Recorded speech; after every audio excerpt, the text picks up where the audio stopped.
تنہائی میں بڑبڑانا تو شاید میری عادت بن چکی تھی۔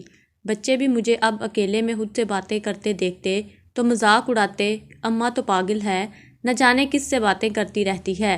روز موڈ خراب ہوتا، انہیں بھی جھڑک کر کہتی، اتنی ہی ماں بری لگنے لگ گئی ہے تو چلی جاتی ہوں دور تمہارے باپ کی طرح، جیسے وہ ہمیں چھوڑ کر دوسرے ملک چلا گیا ہے، رہنا پھر دادی کے ساتھ، بہت پیار سے رکھے گی وہ تم دونوں کو۔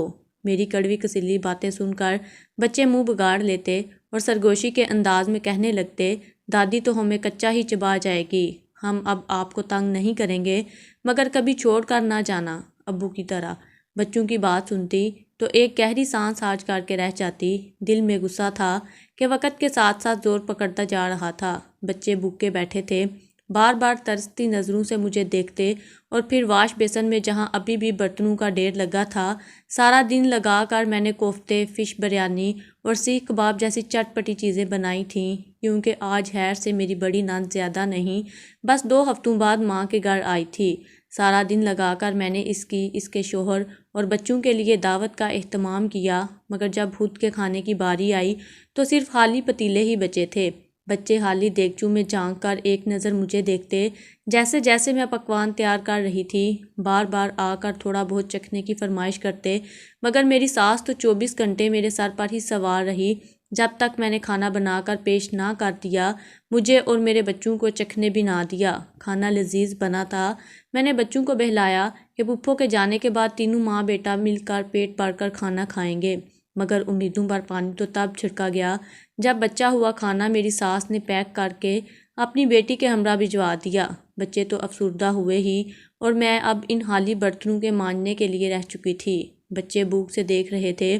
جلدی سے کام نپٹایا اور پھر پیاز ٹماٹر کا ہی تھوڑا بہت سالن بنا کر بچوں کو کھانے کے لیے دیا۔ بچے منہ بسورتے نہ چاہتے ہوئے بھی پیٹ بھر رہے تھے۔ دل اس قدر تنگ ہو چکا تھا کہ یہاں سے بھاگ جانا چاہتی تھی۔ کیا فائدہ تھا اس زندگی کا؟ 3 سال پہلے شوہر حصول روزگار کے لیے دوسرے شہر چلا گیا۔ چھوٹی موٹی نوکریوں سے کہاں خرچے پورے ہونے تھے۔ آخر دوسرے ملک کا ویزا آیا تو شوہر نے موقع ہاتھ سے جانے نہ دیا۔ شوہر کی جدائی کا دکھ تھا، مگر یہ بھی سکون تھا کہ اگر منیب کا کام لگ گیا تو میرے بچوں کا مستقبل سنور جائے گا۔ خدا کا شکر تھا کہ منیب کی نوکری لگ چکی تھی۔ ان کی تنخواہ بھی اچھی خاصی تھی، مگر آج تک شوہر کی کمائی کا 1 روپیہ بھی میرے ہاتھ پر ساس نے نہیں رکھا تھا۔ میں انہی سوچوں میں گم تھی کہ ساس کا فون بجا۔ گھڑی پر وقت دیکھا تو 10 بجے تھے۔ یہ وقت تو منیب کی کال کا تھا۔ ساس خوشی سے بیٹے سے باتیں کر رہی اور میں وہیں پاس بیٹھی ان کا مسکراتا چہرہ دیکھ کر مسکراتی اور سنجیدگی پر سنجیدہ ہو جاتی، کیونکہ جانتی تھی منیب ان سے جو بھی بات کر رہا تھا اس کے مطابق ہی ان کے تاثر بدل رہے تھے۔ کئی بار ساس کو اشارہ کیا کہ مجھے فون دیں، میری بھی بات کروائیں۔ آج تو ان سے یہ بھی کہنا چاہتی تھی کہ میرے پیسے الگ بھیجا کریں، آپ کی ماں نے تو ہمیں پائی پائی کا محتاج کر رکھا ہے، مگر ساس نے تو مجھ سے بات کروائے بغیر ہی فون بند کر دیا اور یہ بہانہ لگایا کہ کال کٹ گئی تھی۔ میں مایوس سی واپس کمرے میں آ کر لیٹ گئی اور پھر اپنے بچوں کا چہرہ دیکھنے لگی جو اپنے باپ کی لاکھوں میں کمائی ہونے کے باوجود ایسی زندگی گزار رہے تھے۔ حالات بہتر تھے۔ ساس سے کہا کہ بچوں کو پرائیویٹ اسکول میں داخل کرواؤں گی، مگر انہوں نے جھڑک کر کہا کوئی ضرورت نہیں ہے، پڑھائی تو ایک سی ہی ہوتی ہے، چپ چاپ سرکاری اسکولوں میں پڑھاؤ۔ مجبوراً ساس کی بات ماننا پڑی، مگر اسی دن جب میری نند حلیمہ ماں کے پاس آئی اور آ کر بولی، امی ذرا 25,000 روپے تو دینا، چھوٹے حامد کا بڑے انگلش اسکول میں داخلہ کروا دیا ہے، اب میرا بیٹا بھی فر انگلش بولے گا۔ یہ پڑوس والی فرحانہ کہتی ہے، اتنے مہنگے اسکول کی فیس کہاں سے دو گی؟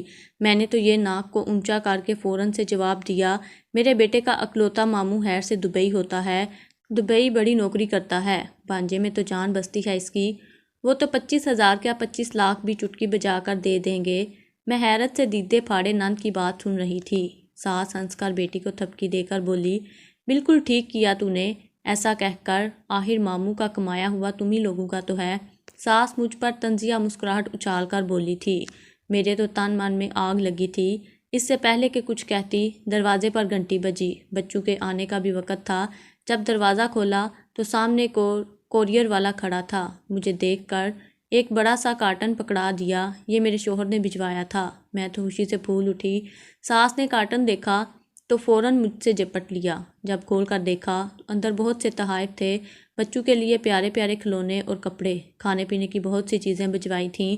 شوہر نے میری خاطر بھی الگ سے ایک سامان کا پیکٹ بھیجا جس پر میرا نام درج تھا۔ ساس نے فوراً میرے ہاتھ سے وہ جپٹ لیا۔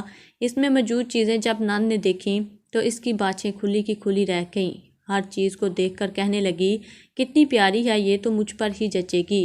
پھر کیا تھا، ساس نے سب کچھ نند کو تھما دیا اور بولی کہ لے لو بلا، تیری بھابھی کو کیا اعتراض ہو سکتا ہے۔ میں خاموشی سے بس دیکھتی رہ گئی۔ میری چیزوں تک تو ٹھیک تھا، مگر ساس نے سفاکیت کی حد تب پار کی جب بچوں کے سارے کھلونے بھی نند کے حوالے کر دیے۔ بچے بھی اسکول سے آ چکے تھے، وہ کھلونے ان کے تھے جن پر اب نند کے بچوں کا قبضہ ہو چکا تھا۔ میرے بچے ترستی ہوئی نظروں کے ساتھ ان کھلونوں کو دیکھ رہے تھے جن کو نند کے بچے کھول کھول کر کھیل رہے تھے۔ میرے بچوں نے ایک بار پھر میری جانب دیکھا اور میں بے بس نظریں جھکا کر رہ گئی۔ کیا ایسی نا انصافی بھی کوئی عورت کر سکتی تھی جیسے میری ساس ہمارے ساتھ کرتی تھی؟ میں نے بچوں کو وہاں سے کمرے میں بھیجا تاکہ وہ اپنے کپڑے تبدیل کر سکیں اور ایک نظر ساس پر ڈالتی ہوئی بولی کہ اماں جی، یہ کھلونے منیب نے اپنے بچوں کے لیے بھیجے تھے، زیادہ نہ صحیح کچھ ہی صحیح، مگر بچوں کو دے دیتی، ان کا بھی دل بہل جائے گا، خوش ہو جائیں گے کہ ابو نے ان کے لیے کوئی تحفہ بھیجا ہے۔ مگر اسی پل ساس نے تیوری چڑھا کر میری جانب دیکھا، کہنے لگی، زیادہ سر نہ چڑھ، منیب نے خود کال کر کے کہا تھا کہ یہ چیزیں میں حلیمہ کے لیے بھجوا رہا ہوں۔ ساس ابھی اتنی بات کر ہی رہی تھی کہ میری نند پھوٹ پھوٹ کر رونے لگی تھی۔ وہ سارے کھلونے اور چیزیں کارٹن میں دوبارہ پھینکتے ہوئے کہنے لگی کہ مجھ پر یہ چیزیں تو اب حرام ہو چکی ہیں۔ بھابھی نے تو میرے منہ پر ہی ٹکا کے جواب دے دیا ہے کہ یہ چیزیں اس کی اور اس کے بچوں کی ہیں اور میرا ان پر کوئی حق نہیں ہے۔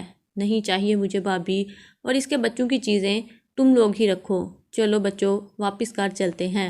نند بچوں سے کھلونے چھین کر جانے لگی اور میں نند کی یہ حالت دیکھ کر بے یقینی سے کھڑی تھی۔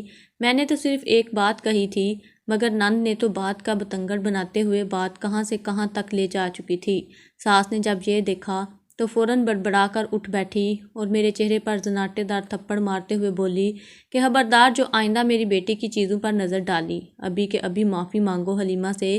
یہ ساری چیزیں اس کی اور اس کے بچوں کی ہیں، ان کی حقدار صرف میری بیٹی ہی ہے، نہ کہ تم۔ یہ چیزیں منیب نے اپنی بہن اور بھانجے کے لیے بھیجی ہیں، تم ہوتی کون ہو اسے رلانے والی؟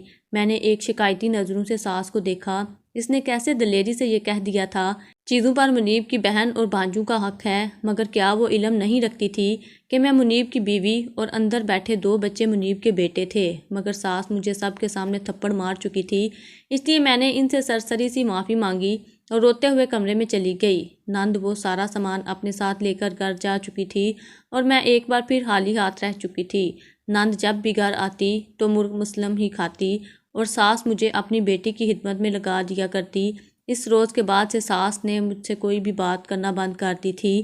ایک روز چھوٹے بیٹے کو شاید بخار تھا، وہ بخار سے تڑپ رہا تھا اور میرے پاس 1 روپیہ بھی موجود نہ تھا، اس کے لیے دوائی لے کر آتی۔ میں نے ساس کے کمرے کا دروازہ کھٹکھٹایا اور انہیں جگایا، مگر انہوں نے تو جھڑک کر صاف انکار کر دیا اور بولی کہ کل موہی، کیوں دروازہ بجا کر میری نیند خراب کر رہی ہے؟ چل دفع ہو جا یہاں سے، مجھے سونے دے۔ میں رونے لگی تھی اور ساس سے کہنے لگی کہ بیٹے کی طبیعت بہت خراب ہے، وہ بخار میں تڑپ رہا ہے، آپ مجھے کچھ پیسے دے دیں تاکہ میں اس کے لیے دوا لا سکوں۔ مگر اس نے کوئی جواب نہ دیا اور وہیں دروازہ بند رکھا۔ آخر کو مجبور تھی اور ماں تھی، ساری رات بچے کے سرانے بیٹھ کر اس کے سر پر ٹھنڈے پانی کی پٹیاں رکھتی رہی تھی، مگر اس کا بخار کم ہونے کا نام ہی نہیں لے رہا تھا۔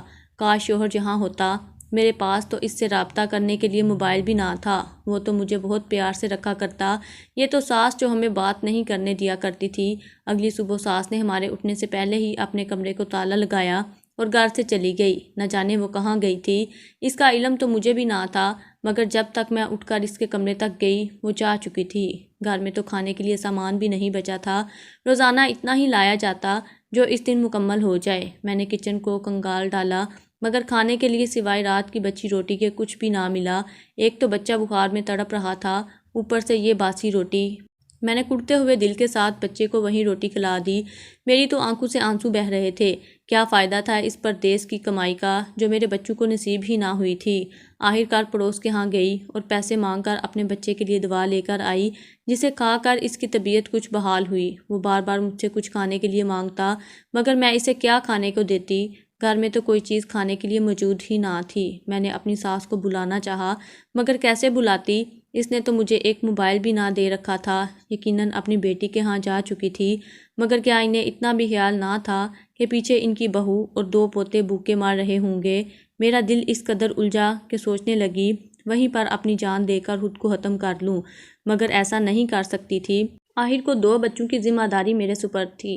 میرے بچے یوں ہی بھوکے تھے، سارا دن تڑپتے رہے۔ رات ہوئی تو ساس گھر آئی۔ انہیں دیکھ کر میں نے ان سے کہا کہ کیا آپ کو خبر نہ تھی گھر میں کچھ بھی کھانے کو موجود نہیں تھا؟ آپ نے تو میرے ہاتھ پر کبھی میرے شوہر کی کمائی کا 1 آنا بھی نہ رکھا۔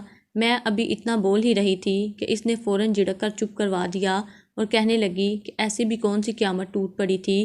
اتنا کہہ کر اس نے اپنے ساتھ لایا ہوا سودا وہیں فرش پر پٹھا اور بولی کہ 2 بنا کر اپنے بچوں کو، کہیں بھوک سے مر ہی نہ جائیں۔ کیسی ظالم عورت تھی جس کے دل میں اپنے نواسے نواسیوں کے لیے تو بے تحاشا محبت بری ہوئی تھی، مگر جب بات اپنے بیٹے کی اولاد کی آتی تو اس حد تک سخت دل ہو جایا کرتی تھی۔ میں نے اس رات تو بچوں کو کھانا بنا کر کھلا دیا، مگر دل میں نفرت نے جنم لینا شروع کر دیا تھا۔ ساس کا رویہ دن بدن بگڑتا ہی چلا جا رہا تھا۔ اب تو نوبت فاقوں تک آ چکی تھی۔ گلی میں آئے روز آئس کریم بیچنے والے آتے رہتے تھے۔ آج بھی جب آئس کریم والے کا سائرن بجا تو چھوٹا بیٹا میرا دوپٹہ پکڑ کر کہنے لگا کہ امی پیسے دو، مجھے آئس کریم کھانی ہے۔ کتنا عرصہ ہوا آئس کریم نہیں کھائی۔ بچے کی بات سن کر دل پسیج کر رہ گیا۔ میں اس سے کہنے لگی کہ جاؤ دادی سے کہو وہ پیسے دے گی۔ چھوٹا بیٹا خوشی خوشی دادی کے پاس گیا اور جا کر کہنے لگا دادی جلدی پیسے دیں، میں نے آئس کریم کھانی ہے۔ وہ کہیں چلا ہی نہ جائے، مگر دادی نے تو ماتھے پر بر ڈال کر کہا کہ میرے پاس کوئی پیسے نہیں ہیں، میں تمہیں کہاں سے دوں؟ چھوٹا بیٹا تھا، ضد کرنے لگا اور فرش پر بیٹھ کر روتے ہوئے بولا کہ دادی مجھے پیسے دو، میں نے آئس کریم کھانی ہے، ورنہ میں یوں ہی روتا رہوں گا۔ چھوٹا بچہ تھا، لاڈ سے کچھ مانگ رہا تھا، مگر اسے کیا خبر تھی کہ اس کی دادی حد درجے کی ظالم عورت ہے۔ اس نے جب اس کو روتا دیکھا تو اسے گردن سے پکڑا اور چہرے پر زناٹے دار تھپڑ مارتے ہوئے اس کا بازو مروڑنے لگی۔ بچہ درد سے چیخ اٹھا تھا۔ جب میں نے اپنے بچے کی چیخ سنی تو سارے کام چھوڑ کر بھاگتے ہوئے کچن سے باہر آئی۔ ساس شفقت سے بازو مروڑتے ہوئے کہنے لگی کتنی دفعہ کہا ہے تجھے میرے پاس پیسے نہیں ہیں، تم لوگوں کے لیے کیا سمجھ نہیں آتی؟ ساس نے اتنی شدت سے اس کا بازو مروڑا تھا کہ بچے کے بازو میں زور ہی ختم ہو گیا۔ وہ کندھے سمیت یوں لٹکنے لگا گویا اس میں ہڈی موجود نہ ہو۔ بچہ زمین پر گر کر تڑپنے لگا تھا۔ میں نے جب دیکھا تو بھاگ کر اس کے پاس گئی اور اسے گود میں اٹھا لیا۔ ساس کو ہونہار نظروں سے دیکھنے لگی اور غصے سے بولی کیسی عورت ہیں آپ؟ کیا ذرا بھی ترس نہ آیا اس معصوم بچے پر؟ اس نے کون سا آپ سے آپ کی جائیداد مانگ لی تھی؟ 20-50 روپے ہی تو مانگے تھے آئس کریم کے لیے اور آپ نے اس کا بازو ہی توڑ ڈالا۔ مگر ساس تو لڑنے پر اتر آئی تھی۔ وہ مجھے بھی مارنے لگی اور بولی کہ دفع ہو جاؤ اپنی گندی اولاد کو لے کر۔ ساس کے منہ سے یہ سنا تو مجھے شدید غصہ آیا تھا۔ بس اتنا ہی بولی کہ کاش اس وقت آپ کا بیٹا یہاں پر موجود ہوتا تو آپ کا یہ انداز دیکھ کر وہ کبھی آپ کی شکل بھی نہ دیکھتا۔ میں بیٹے کو لے کر ڈاکٹر کے پاس آئی جہاں اس کے بازو میں شدید ٹیس آئی تھی۔ میں نے اس کے بازو پر پلاسٹر لگوایا اور واپس گھر چلی آئی۔ میرے دل میں ساس کے لیے شدید نفرت بڑھ چکی تھی۔ واپس گھر آتے آتے رات ہو چکی تھی۔ جب گھر آئی تو بیٹا درد سے رو رو کر میری گود میں ہی سو چکا تھا۔ اندر آئی تو دیکھا کہ ساس بے خبر میٹھی نیند سو رہی ہے۔ اسے تو ذرا بھی پرواہ نہ تھی۔ میری آنکھوں میں آنسو تھے۔ وہ کیسی ظالم عورت تھی؟ کیا اسے ذرا ترس نہیں آتا تھا؟ کتنے روز اس نے ہمیں بھوکا رکھا تھا۔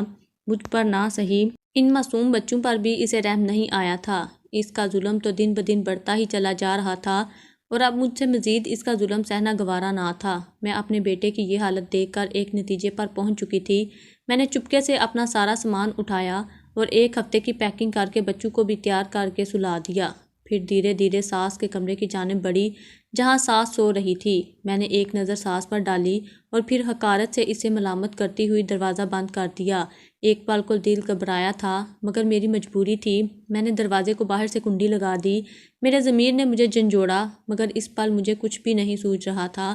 میں نے بچوں کو ساتھ لیا اور چند روز کے لیے میکے چلی گئی۔ جانتی تھی بڑھیا بھوکی پیاسی کمرے میں بند رہے گی تو اسے احساس ہوگا مر جائے میری طرف سے تو اچھا ہے۔ ایسی احمق اور صفاک دل عورت کو میں اب مزید برداشت نہیں کر سکتی۔ میں وہاں سے چند روز کے لیے میکے جا چکی تھی اور پیچھے ساس یوں ہی کمرے میں بند تھی۔ 2 دن یوں ہی گزر چکے تھے اور پھر بچوں نے گھر جانے کی ضد پکڑ لی۔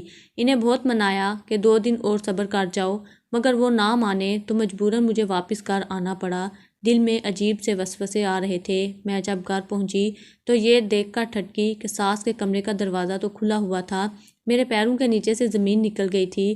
یہ دروازہ کیسے کھل سکتا تھا؟ نند تو 1 ماہ کے لیے دوسرے ملک اپنے شوہر کے ساتھ گئی تھی، تو پھر یہ دروازہ کون کھول سکتا تھا؟ میں ڈرتے ڈرتے اندر گئی تو جو منظر دکھائی دیا مجھے اپنے روح جسم سے نکلتی ہوئی محسوس ہوئی، کیونکہ سامنے تو میرا شوہر کھڑا تھا اور ساس کو ڈرپ لگی ہوئی تھی۔ شوہر نے جب مجھے دیکھا تو آگ بگولا ہو گیا۔ میں تو کئی سالوں سے یہ حسرت لیے بیٹھی تھی کہ میرا شوہر واپس آ جائے گا، مگر آج جب آیا تھا تو اس حالت میں تو بت بنی کھڑی تھی۔ شوہر نے آگے بڑھ کر دیکھتے ہی دیکھتے مجھ پر تھپڑوں کی بوچھاڑ کر دی۔ کہنے لگے، میرے بعد تم نے میری ماں کا یہ حشر کر دیا، انہیں بند کر کے میکے چلی گئی۔ اب میں تمہیں اس گھر میں قطع نہیں رہنے دوں گا۔ میں تمہیں طلاق دے کر اس گھر سے نکال دوں گا۔ میں تو مجرم بن بیٹھی تھی۔ ساس کی حقیقت کیا تھی؟ کاش منیب جان سکتا۔ میں نے منیب کو یقین دلانے کی کوشش کی کہ آپ اپنی ماں کی حقیقت تو جان لیں۔ آخر انہوں نے ہم پر کتنے ظلم کیے ہیں۔ انہیں میں نے ان کی ماں کے تمام تر کرتوت بتائے۔ انہوں نے آج تک جو بھی ظلم کیا تھا سب بتایا، مگر منیب کو تو اب میری کسی بھی بات پر یقین نہیں آ رہا تھا۔ انہیں تو صرف اپنی ماں کی حالت دکھائی دے رہی تھی۔ ساس ابھی تک یوں ہی خاموش پڑی تھی۔ منیب بچوں کو اپنے پاس رکھ کر مجھے دھکے دے کر گھر سے نکالنے لگا۔ میں تو ایک غلطی کر کے ہی سزا وار ہو چکی تھی، مگر تبھی ساس نے اپنے بیٹے کو روکا۔ منیب چونکا تھا۔ ساس بمشکل اٹھ بیٹھی اور بکھلاتے ہوئے کہنے لگی کہ بہو کو کچھ مت کہو، اس نے جو کیا وہ غلط تھا، مگر جو کچھ میں نے اس کے ساتھ کیا وہ اس سے بھی کہیں زیادہ برا تھا۔ ساس شرمندہ ہی سر جھکائے ہوئے تھی۔ وہ لمبے لمبے سانس لے رہی تھی اور ساتھ ہی آج تک اس نے جو بھی کیا تھا سب کچھ منیب کو بتانے لگی۔ یہ حقیقت سن کر منیب تو گنگ رہ چکا تھا۔